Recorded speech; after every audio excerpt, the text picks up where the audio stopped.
My name's Nathan, and I'm 31 years old.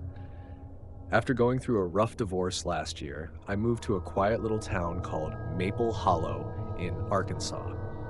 I didn't have many options besides moving back in with my parents, which I wanted to avoid at all costs, so I ended up staying in my late uncle's old house. He passed a few years back and left it to the family.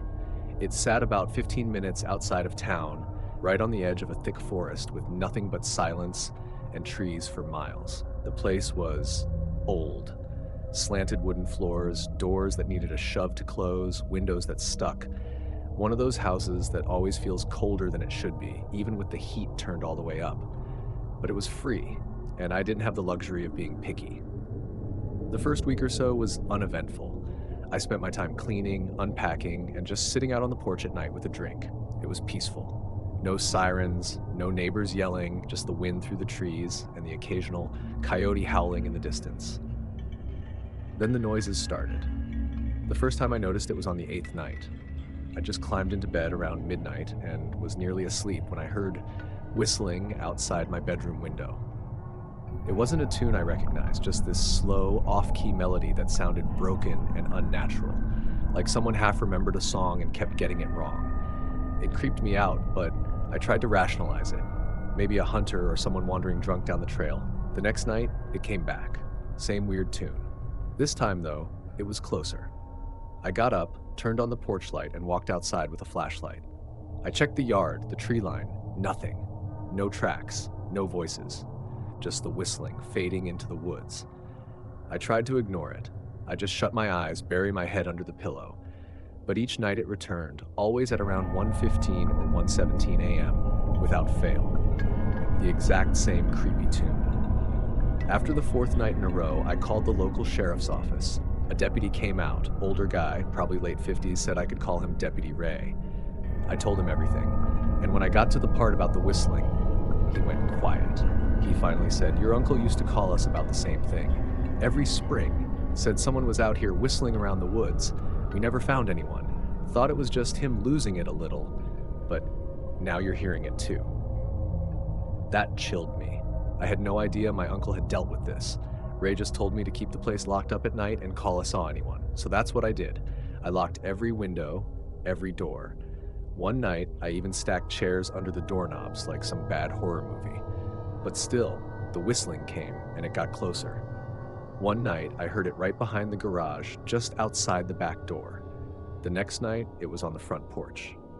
3 long whistles, then silence. And then one night, I swear to God, I heard it under the floorboards, like someone was in the crawl space beneath the house, whistling directly up through the vents. I didn't sleep that night. The next morning, I climbed up into the attic to see if maybe my uncle had left anything behind. I found an old box of journals. Sure enough, he wrote about the whistling, said it happened every spring, always at the same time, always when he was living there alone. He even mentioned sitting by the door with his rifle some nights, just in case. I called Deputy Ray again. He came back out, read some of the journal pages, and told me straight up, "Don't open the door for anyone. I don't care who they say they are." That night, I didn't sleep. I stayed on the couch with a shotgun across my lap. I barely knew how to load it, but it was something. Then, at exactly 1:17 a.m., I heard the whistling again, only this time, it wasn't coming from outside. It was coming from inside the hallway. I froze. The hallway light was off. I could hear the sound moving, step by step, closer to the living room. I stood up and aimed the shotgun, yelling, "Who's there?" The whistling stopped. I turned the light on, and there was no one there. The next 2 nights were silent, not a sound. I started hoping maybe it was over, but on the 3rd night I woke up to a new sound. Not whistling, knocking. 3 slow, deliberate knocks from the back door. Then silence. I didn't move. I just listened. About a minute later, I heard the floor creak in the hallway. Someone was walking. Then the hallway light went out. I grabbed the shotgun and stepped out of my room. At the end of the hall, in the dark, I saw a figure. Pale face, dressed in all black, just standing there. I aimed the shotgun and shouted, "Don't move!" They didn't listen. They slowly turned as if to run, and I yelled again, "Stop!" But they darted out of view and bolted out the front door. I chased them outside and fired once into the darkness. Not as a warning, I genuinely hoped I'd hit whoever it was. I yelled, "Don't come back!" The echo of the shot bounced off the trees and house, and I locked everything up, jumped in my truck, and drove to town. I slept in the parking lot of a diner until sunrise. Deputy Ray went back to the house the next morning. He found the front door unlocked. That's when I knew whoever it was had a key. Nothing was stolen.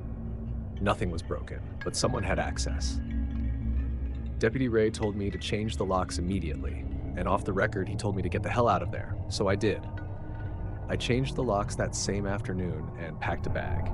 I drove out to stay with my parents for a while, and eventually, we just sold the house. I didn't care what we got for it. We cleared out anything valuable or sentimental. The rest we either left or sold. I still don't know who that person was, or why they targeted my uncle, or me. But I'm convinced it was someone real, not some ghost, not a dream. Someone who'd been watching that house for years. I moved to a small city after that, somewhere with neighbors, traffic, streetlights, noise. I don't think I'll ever live in the woods again.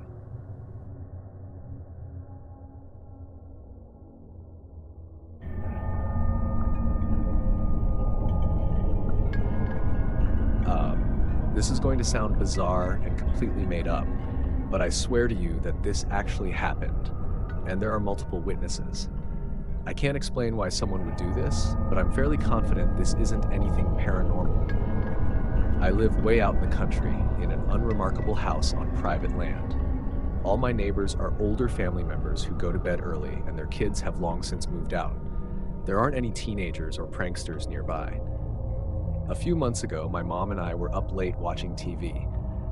Around 3 a.m., I turned it off and started heading to bed when I suddenly heard carnival music playing outside in our front yard. Loud and close. My mom heard it too and rushed to the window, but saw only darkness. The neighboring houses were pitch black, and none of our neighbors even listened to anything but country music. We live miles away from the nearest town, so it wasn't some distant party or passing car. And speaking of cars, you can always hear when one pulls up on our gravel drive, but there was no engine sound, just music. It was incredibly unsettling. Who the hell plays carnival music in someone's yard at 3 a.m.? That alone feels like a threat. Later, my dad and uncle mentioned that over 20 years ago, when my parents first moved in, an electrician came by to install a ceiling light. While working, he suddenly stopped and asked if they could hear Pink Floyd playing outside. Neither my dad nor uncle could hear it. They just laughed it off. But the electrician was visibly freaked out and kept opening the door, trying to find the source. That's when it clicked. The song I heard that night was Pink Floyd's Cirrus Minor. It has this eerie carnival vibe. I played the song for my mom and her face went pale. Yes, that's it! That's what I heard! Who plays the exact same obscure song in our yard 2 decades later, with no car, no lights, and in the middle of nowhere? Other weird things have happened too. For a while, we'd occasionally hear loud knocks on the living room window, so hard they'd shake the whole wall and sometimes cause the couch to move into a reclining position. There are no trees nearby that could have caused it. No animal could reach the window. We were sure someone was out there. Fortunately, that seemed to stop for a while. Edit, update on the situation. Shortly after I sent in the original story, I convinced myself the strange activity had ended. Then, one night while I was up late doing homework, I heard a mechanical sounding noise outside my bedroom window. It wasn't anything I recognized. A few nights later, around the same hour, I heard a loud grinding sound. Again, no source in sight. The next morning, my dad discovered someone had sabotaged our air conditioning unit, removing a part and later tossing it back into the fan while it was spinning. The blades were destroyed. The repairman confirmed this wasn't an accident. Someone had deliberately removed screws and tampered with it. Just a few days after the repair, my mom found our electric box opened. It looked like someone had tried to cut the power or disable a security system. Weeks passed without incident. Then my grandfather told us that during a vacation we took, a red Jeep drove all the way down our long private driveway. The driver claimed he was looking for a woman who lived in a trailer, a name that matched a distant family friend who lives hours away. My grandfather didn't buy the story and made him leave. We started reinforcing doors, keeping kids inside, and staying alert. I tried to stop worrying, especially with my move to another state. But then the knocking came back. My parents heard it again one night while watching TV. I heard it again at 3 a.m., this time a loud punch to the glass. I covered the window as always. Then came heavy footsteps on the back porch. A few minutes later, 3 knocks on the wall beside the couch. Right, not just the window, the wall. Whoever this is, they're staying here for hours. They don't try to break in. They just linger. We started noticing other signs, the smell of cigarette smoke outside windows, even though no one here smokes. Sometimes it's cologne, sometimes a chemical stench like a fresh perm. Our aunt's dogs bark at nothing. Motion lights go off. Something is definitely watching us. We begged my dad to get cameras. He said they were too expensive, too hackable, too much of a hassle. Finally, after I offered to pay for one myself, he admitted the real reason. He was scared of what he might see. And just like that, the activity stopped. Final update, it wasn't until after I moved away that we got answers. My grandfather came home one day to find police outside. Turns out the widow who lived in another house on our family's land had secretly moved in her sketchy drug-addicted relatives, including her nephew, a violent gang member with an arrest warrant for assault and meth production. He was hiding from the law. That's probably who was in our yard all those nights. After the arrest, everything stopped. The smells, the knocks, the music. All of it. It even makes sense that there was never a car. He didn't own one, and the widow's house is walking distance through the fields. The only mystery that remains is the red Jeep. We suspect someone was using a code name to see if the meth head was hiding at our house. We may never know, but one thing's for sure, he had been here before.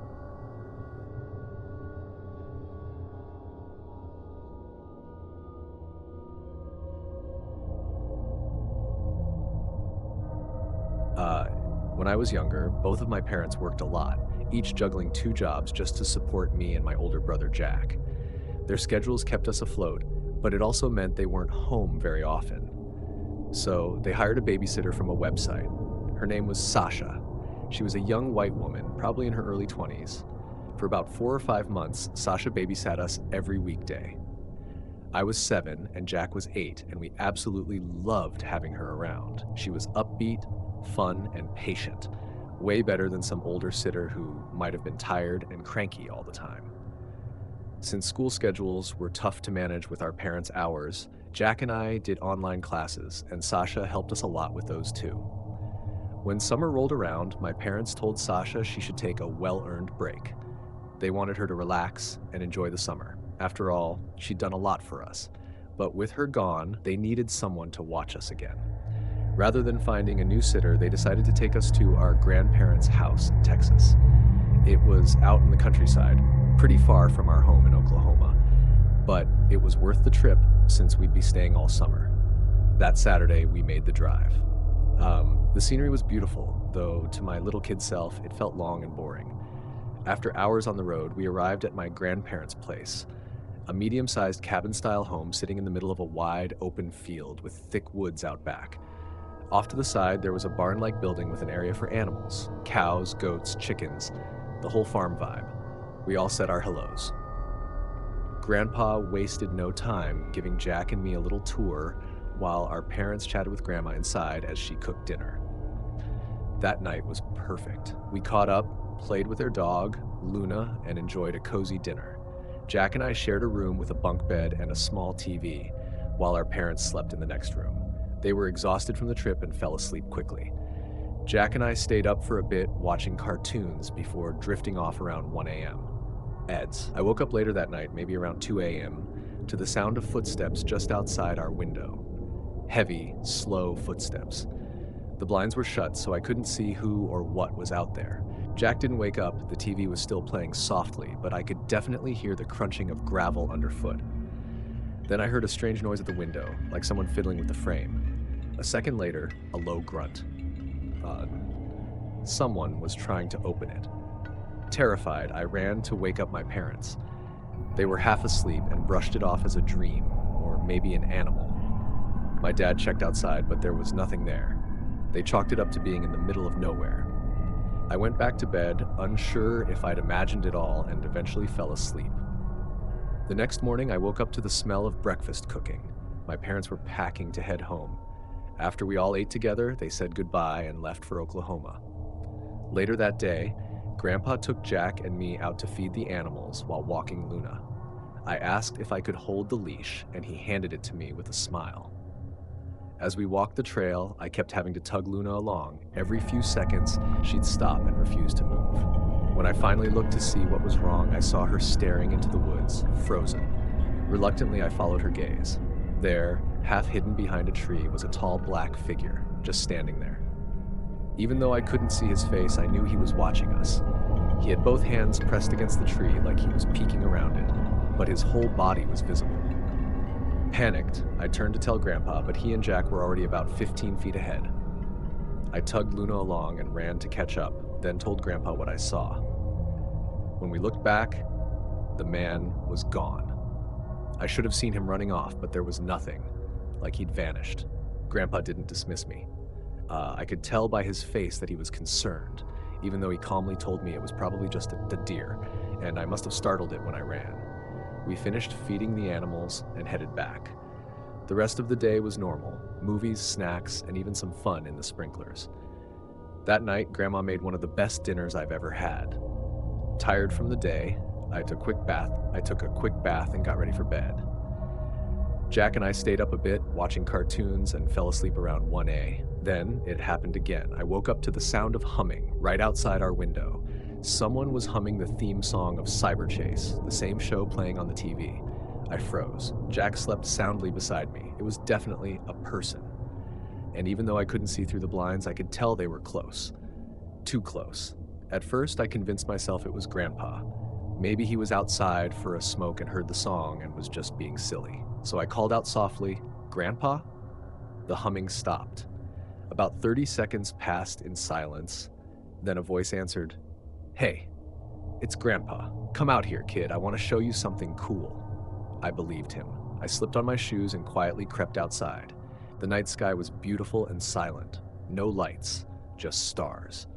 I walked to the side of the house and saw Grandpa standing by my window. He held out his hand. I took it.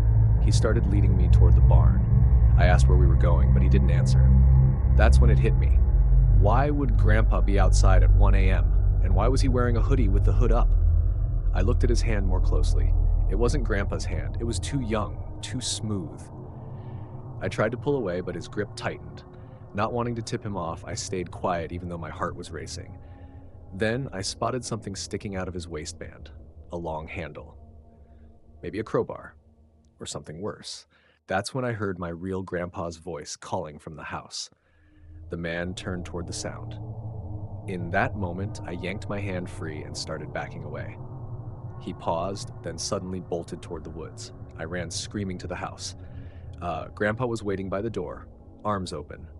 Grandma was already on the phone with the police. The cops arrived quickly. After searching the property, they found the man hiding in a ditch not far from the house. He had tools he'd stolen from the barn, and most disturbingly, an axe tucked into the back of his pants. Further investigation revealed that someone had broken the lock on the tool shed days earlier. Then came the worst part. The man turned out to be Sasha's ex-boyfriend, a guy named Dale. He confessed to stalking us for weeks. His plan had been to kidnap me, using me as leverage to force Sasha to get back together with him. He claimed he never intended to hurt me. He just wanted to scare her into doing what he wanted. He said Sasha cared about me like a little sister, and threatening me would give him control. After all that, our parents came to pick Jack and me up the following week. They started searching for better jobs so they could stay home more, and they let Sasha go, for everyone's safety. To this day, I'm grateful the police station was nearby. But more than anything, I'm thankful my grandpa woke up that night to use the bathroom.